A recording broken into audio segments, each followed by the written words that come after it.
BQIT 6회차 두 번째 영상 시작하도록 하겠습니다. Variational Quantum 알고리즘에 대해서 가볍게 그 용어들 설명 위주로 설명을 드릴 예정입니다. 네, Variational Quantum 알고리즘 개요부터 보겠습니다. 크게 보시면 이제 퀀텀 파트 그리고 클래시컬 파트가 있습니다. 이 퀀텀 파트는 이제 퀀텀 컴퓨터에서 하는 거고요. 클래시컬 파트는 클래시컬 컴퓨터가 하는 겁니다.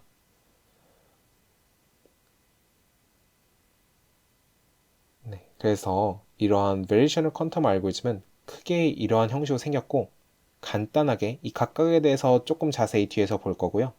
먼저 간단하게 설명을 드리면 양자 상태를 먼저 데이터 인베딩 등을 통해서 레퍼런스 스테이트로 준비를 합니다. 이 0000 상태가 아니라 처음에 다른 상태로 시작하고 싶을 수 있잖아요. 그래서 그러한 상태를 여기서 딱 만들어주고 그 다음에 어떤 파라미터 세타들을 이용해서 이제 조절할 수 있는 이러한 양자 회로가 또 존재합니다. 그리고 이 회로에 들어간 이 파라미터들을 학습을 시킬 건데요. 특정 측정 기저로 이제 특정 측정 오퍼레이터를 기준으로 이제 측정을 하고 그러면 이 측정 값을 기반으로 코스트 펑션이 나올 겁니다. 이걸 비용 함수라고 부르는데요. 이 비용을 낮추는 것이 목표입니다. 그래서 고전적인 이 컴퓨터에서 옵티마이저, 그러니까 최적화를 시켜주는 그러한 알고리즘들은 이미 굉장히 많이 연구가 되어 있습니다. 그래서 그런 이미 잘 구성되어 있는 그런 옵티마이저를 이용해서 물론 이 부분이 퀀텀이 들어가서 약간 다를 수는 있겠지만 옵티마이제이션 그 다음 값을 업데이트 해줍니다. 원래 여기 세타 i가 쓰였으면 이 세타 i에서 더 나은 값일 거라고 예상되는 그런 세타 i 플러스 1을 한번 집어 넣어 보는 것입니다. 뭐 더 나은 값이라고 예상되는 값일 수도 있고 아니면 분석에 필요한 값일 수도 있고 합니다.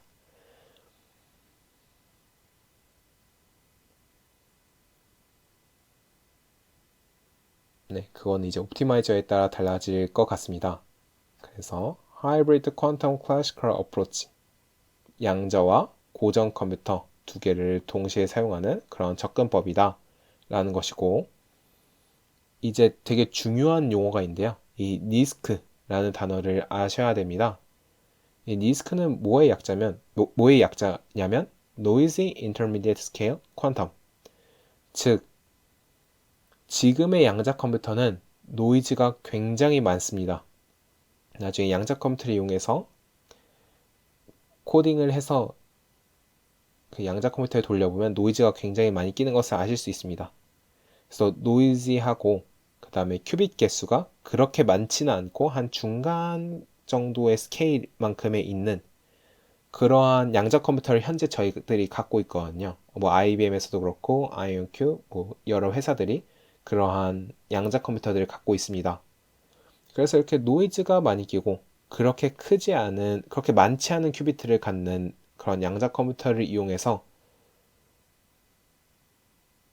그런 양자 컴퓨터들이 있는 시대를 지금 니스크 시대라고 부르고요. 그러한 니스크 시대에서 그런 양자 컴퓨터를 완벽하지는 않지만 그런 양자 컴퓨터를 사용해서 무엇을 할 수 있을까라는 연구를 요즘 많이 하고 있습니다. 그 니스크 시대에서 할 수 있는 것은 무엇일까? 그런 완벽하지 않은 양자 컴퓨터로 할 수 있는 것은 무엇일까에 대한 많은 연구가 이루어지고 있고 그 중에 하나의 예시가 VQA입니다. 이 니스크 시대에 이제 굉장히 유용한 그런 것입니다. 왜냐하면 아까 그 5회차 첫 번째 영상에서 보셨던 QFT 같은 경우도 이제 로테이션 게이트 이런 것들도 사실 실제 하드웨어에서 구현하려면 여러 개의 이제 연산으로 나눠질 수도 있고 그리고 하나의 양자 알고리즘은 이제 마지막에 측정을 하는 경우가 많기 때문에 점점 회로가 깊어집니다. 근데 이러한 VQA를 보시면 이것들 사이즈는 딱 정해져 있습니다. 정해져 있고,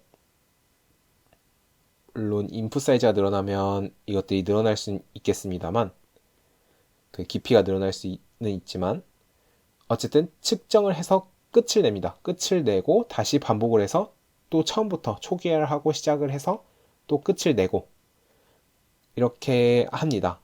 즉 회로를 계속 깊게 쌓는 것이 아닌 이제 어떤 특정한 깊이의 회로를 이제 측정을 해서 끝내버리죠. 즉 어떤 얇은 회로를 깊이가 깊지 않은 이게 깊이인데 이 깊이가 깊지 않은 그런 양자 회로를 구성하여 돌릴 수 있는 알고리즘이 VQA입니다. 이게 회로가 깊어지면 깊어질수록 더 많은 연산을 이제 더 많은 시간 동안 가게 될수록 노이즈가 많이 끼게 되거든요. 근데 이거는 이제 얕은 shallow한 depth를 갖는 그런 양자 회로를 구성할 수 있기 때문에 굉장히 useful 하다고 말을 하고 있습니다.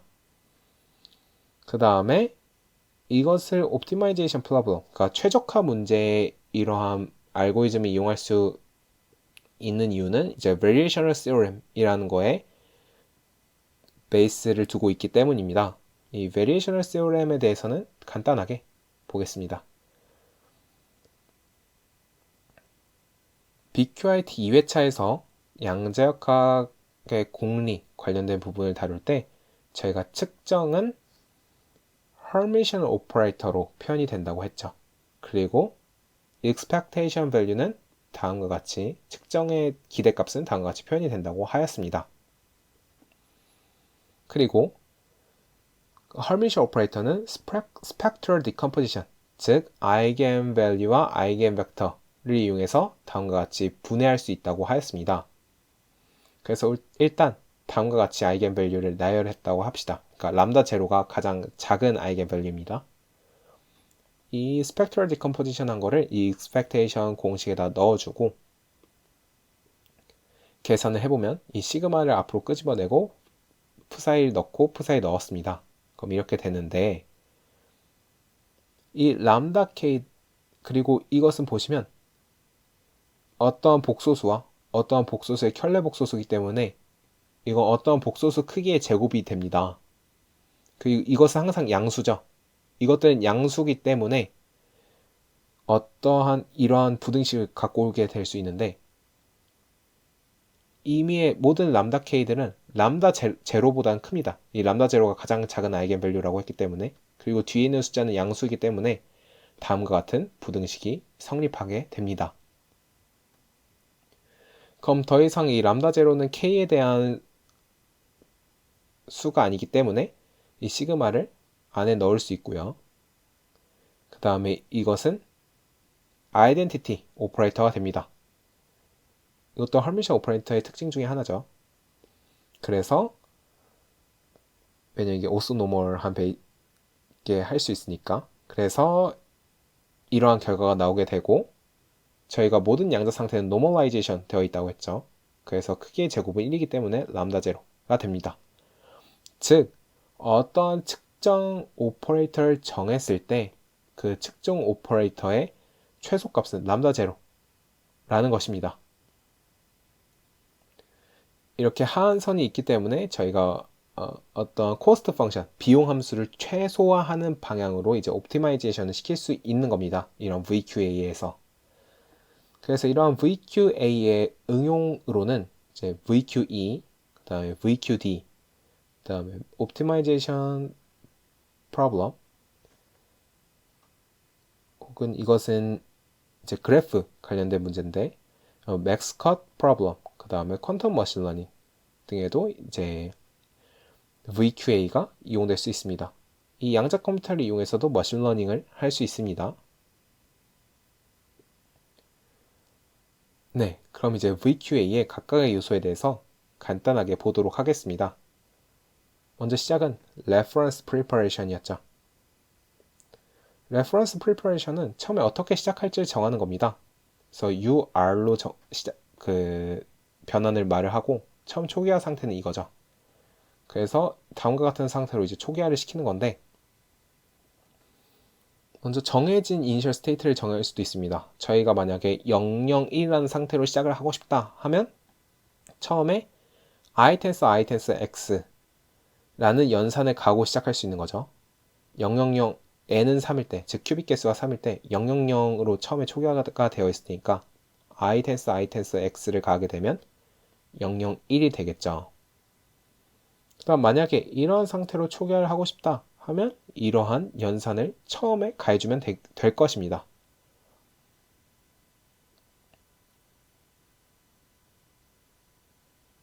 네, 다음은 reference state 중에서 앞에서는 이제 fixed initial state였고 뒤에서는 이제 퀀텀 머신러닝 등에서 많이 이용하는 그런 데이터의 임베딩입니다.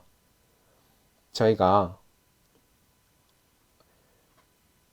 이제 퀀텀 머신러닝에도 여러 가지 종류가 있는데 주로 많이 다루는 것 중에 하나가 클래시컬한 데이터들을 이제 퀀텀 컴퓨터에 학습을 시키는 방법입니다. 퀀텀 양자 회로로 연산을 하는 겁니다. 그러면 클래시컬 데이터들을 퀀텀 데이터로 바꿔줘서 퀀텀 컴퓨터에 넣어줘야 합니다. 그것들을 바꾸는 방법을 이제 데이터 임베딩이라고 합니다. 그래서 예를 들어서 머신러닝 중에서 많이 하는 게 강아지 사진이랑 고양이 사진을 구별하는 거죠. 그래서 강아지가 있고 그 다음에 그림 그려보면 이런 고양이 그림, 고양이 사진이 있을 겁니다. 그러면 이 강아지 사진에 각각의 픽셀의 요소들이 있겠죠. 이 픽셀들의 요소들은 전부 다 클래시컬한 어떤 숫자일 겁니다. 이런 다 숫자들이 있을 거고 지정되어 있을 거고 캣도 고양이도 마찬가지입니다. 그럼 여기서 나오는 숫자 픽셀 값 뭐 x1, x2, x3 그 다음에 여기서 나오는 뭐 y1, y2, y3 이런 픽셀 값들을 이제 양자 컴퓨터에 임베딩을 시켜줘야 돼요. 양자 컴퓨터에 입력으로 넣어주어야 합니다. 그렇게 입력으로 넣어주는 방법이 데이터 임베딩입니다. 그래서 이것은 이제 VQA 시작을 어떠한 특정 클래시컬 정보를 넣어주는 것으로 시작을 하는 거죠. 그래서 다음과 같은 여러 가지 이제 임베딩 방법이 있고 이제 데이터의 종류 마다 조금씩 다른 인코딩 방법을 씁니다. 그리고 필요에 따라 서로 다른 인코딩 방법을 쓰고요. 그래서 이러한 데이터 임베딩도 정말 방대한 분야입니다. 이것도 제대로 다루려면 몇 시간이 걸릴 거라고 생각합니다. 그래서 저는 이제 간단한 유명한 인코딩 방법들 이러한 수식들만 좀 갖고 와 봤습니다. 그래서 이런 클래시컬 정보들을 다양한 양자 상태로 이제 인코딩을 시킬 수 있다라는 것을 이렇게 보여드리고 넘어가도록 하겠습니다. 다음은 ansatz, 그 다음 cost function 부분입니다. 저희가 앞에서 봤듯이 그 expectation value 그리고 이제 양자 상태는 이제 세타라는 파라미터에 따라서 바뀌게 되는데 그런 이 프사이 세타는 어디서 나오는 거냐면 지금 여기가 세타에 대한 함수죠. 그러면 여기 있는 양자 상태가 다 갖추고 나오는 양자 상태를 프사이 세타라고 하는 겁니다.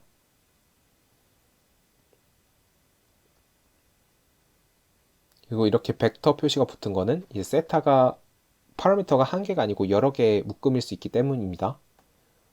그럼 ansat는 무엇이냐? ansat는 다시 한번 앞으로 그림으로 가면 이 전체가 ansat고 ansat는 이 reference preparation 앞에서 봤던 reference preparation과 variational form을 포함합니다. 그래서 다음과 같이 쓸 수 있고요. 즉 세타에 따라서 변하는 어떤 양자 컴퓨터에서 사용하는 모든 evolution들을 포함한 것을 이제 ansat라고 하고 ansat는 독일어라고 합니다. 그래서 가설을 의미하는 독일어라고 합니다. 네, 그런 ansat의 예시로는 다음과 같이 파라미터가 12개가 있다고 해봅시다. 그러면 이렇게 의미의 회로를 짤 수 있는 겁니다. 첫 번째 큐비트에 이제 4큐빗 회로라고 했을 때 첫 번째 큐빗에는 y축으로 세타 제로만큼 회전시키고 두 번째는 세타 1만큼 y축으로 회전시키고 뭐 이렇게 하고 그 다음에 첫 번째 큐빗을 컨트롤러하고 두 번째 큐빗을 다가 이제 타겟으로 하는 RZ 게이트 회전은 세타 4 각도만큼 이런 식으로 세타 0부터 세타 11까지 이렇게 넣어주는 겁니다. 그리고 결국에 측정을 했을 때 그 값의 기대값이 낮아지도록 이제 요 세타 0부터 세타 11까지를 학습을 시키는 겁니다. 계속 업데이트를 시켜주는 겁니다. 그래서 이런 예시가 있는데 그 여기 밑에 부분을 설명을 드리자면 저희가 어떤 힐버 스페이스에서 n개의 큐비트가 있으면 총 2의 n제곱만큼의 디멘셔널리티 차원이 이제 익스포넨셜하게 증가합니다. 큐빗 개수가 늘어나면 그거에 익스포넨셜하게 차원이 증가하게 되고 이것을 차원의 저주 Curse of Dimensionality라고 부릅니다. 왜 그러냐면 이 큐빗 개수가 조금만 늘어나도 저희가 최적값을 찾기 위해서 익스포넨셜하게 넓은 공간을 찾아봐야 된다는 겁니다. 그러면 이 모든 풀 스페이스를 다 뒤져보면서 최저값을 찾으려고 하면 너무나 오랜 시간이 걸리고 현실적으로 불가능한 시간이 걸릴 수도 있습니다. 그래서 이러한 variational form, 저희가 여기서도 봤던 이게 variational form인데 이런 variational form을 모든 힐버 스페이스를 다 서치하도록 하는 것이 아니라 어느 적절한 제한을 두어서 하는 것이 중요합니다. 그래서 왠지 답이 있을 것 같은 부분에만 집중해서 찾아본다든가 이러한 방식으로요. 그래서 이것도 세타 0부터 세타 11까지 0부터 2파이까지 각각의 어떠한 값을 넣더라도 절대 달성이 불가능한 어떤 스테이트가 있습니다. 그래서 이것도 모든 공간을 다 서치하는 그러한 variational form은 아닙니다. 그래서 이러한 차원의 저주를 피하기 위해서 이제 트레이드 오프가 있는데요. 서치 스페이스를 만약에 줄입니다. 차원의 저주를 피하기 위해서. 그러면 학습 속도는 빨라질 겁니다. 대신에 정확도는 떨어지겠죠. 예를 들어서 이 전체 공간인데 여기가 이제 최저값이 나오는 파라미터 값들인데 저희가 서치하는 곳은 실제로 이만큼이면 이제 이 값은 절대 도달을 못하는 거죠. 그래서 정확도는 떨어질 수 있고 서치 스페이스가 작아지면 이런 양자 회로도 얇게 짜게 될지도 모릅니다. 뭐 항상 이럴지는 모르겠지만 그래도 그런 경향성이 있겠죠. 항상 그 양자 회로를 더 얇게 짤 수 있을 거고 그럼 노이즈도 작아집니다. 그러면 서치 스페이스를 줄여서 좋은 것은 스피드가 상승한다, 노이즈가 줄어든다. 다만 안 좋은 거는 accuracy가 정확도가 감소한다 정도가 있겠습니다. 근데 여기서 한 가지 더 논의해야 될 게 있는 것이 이 서치 스페이스를 너무 낮추게 되면 즉 찾는 공간을 너무 낮추게 되면 그 정도의 양자 회로는 고정 컴퓨터로 충분히 흉내가 가능합니다. 즉 classically simulable해지거든요. 그러면 이 노이즈 가득한 양자 컴퓨터를 쓸 이유가 전혀 없습니다. 그래서 양자 컴퓨터를 사용하는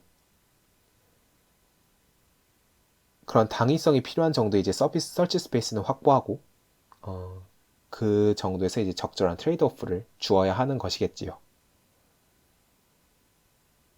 그리고 마지막에 최적화 과정입니다. 최적화 과정은 이제 뭐 gradient descent 등의 알고리즘을 이용한 gradient에 기반한 옵티마이저가 존재할 수도 있고 즉 이 값에서 다음 값을 봤더니 이 값에서 기울기를 봤더니 1로 기울어집니다. 즉 음의 값이에요. 양수죠. 그 기울기가 양수니까 음의 값으로 더 가보는 겁니다. 더 낮은 값이 있을 것 같은 거. 더 낮은 값 가보고 더 낮은 값 가보고 더 낮은 값 가보고 더 낮은 값 가보고 이렇게 하는 것이 이제 gradient descent 기법이라고 하고 이것도 gradient에 의존하는 옵티마이저죠. 그 다음에 gradient에 의존하지 않는 그런 옵티마이저도 있습니다. 뭐 다양한 옵티마이저들이 존재하니까 상황에 맞게 저희는 골라서 사용하면 됩니다. 그리고 여기서 가장 말씀드리고 싶었던 게 그 bar and flat라는 단어를 VQA를 보시면 많이 보시게 될 거예요. 이게 뭐냐면 불모의 고지, 한국어로 번역하면 그런 뜻인데 이게 만약 코스트 펑션 필드입니다. 필드인데 여기가 지금 높은 곳이죠. 그리고 여기가 낮은 곳이고 여기가 낮은 곳이고 저희는 이러한 낮은 곳으로 가고 싶은 겁니다. 낮은 곳으로 가고 싶은데 gradient based 알고리즘을 쓰든 gradient의 free한 그런 옵티마이저를 쓰든 어떠한 지점에서 주변이 전부 다 거의 플랫합니다. 거의 플랫하게 되면 어디로 가야 더 낮은 코스트 펑션 값을 얻을 수 있는지 학습하기가 정말 어렵습니다. 그게 여기에 써 있는 내용입니다. 그래서 그 방향을 찾기가 쉽지 않고 그 코스트 펑션을 줄이는 그리고 이런 바른 플러터가 아무래도 양자 컴퓨터가 서치하는 스페이스가 크다 보니까 이런 바른 플러터가 많이 생긴다고 합니다. 그래서 이것을 줄이기 위한 연구도 진행되고 있다고 합니다. 그래서 마지막입니다. VQA는 이렇게 생겼고 이제 이게 좀 더 구체적으로 보이시겠죠. 처음에 이니셜라이징을 하고 혹은 이제 클래시컬 데이터를 임베딩을 하고 그 다음에 어떠한 가설을 세우고 이게 전체가 이제 안사치가 되겠죠. 그래서 이것도 이제 잘 작성을 해줘야 될 거고 상황에 맞게 이거 이제 서치하는 공간과 의미가 있고 그다음에 어떠한 측정을 해서 측정 오퍼레이터에 관련된 코스트 펑션이 나오게 되면 그거를 옵티마이제이션 해주어서 새로운 값을 업데이트 해주고 파라미터 값을 계속 학습을 하게 되는 거죠. 그래서 코스트 펑션 최저값을 찾게 되는 것입니다. 네, 이렇게 해서 VQA에 대해서 정말 간단하게 설명을 드렸습니다. 네, BQIT 6회차 들으시느라 정말 수고 많았고 끝까지 들어주셔서 감사합니다.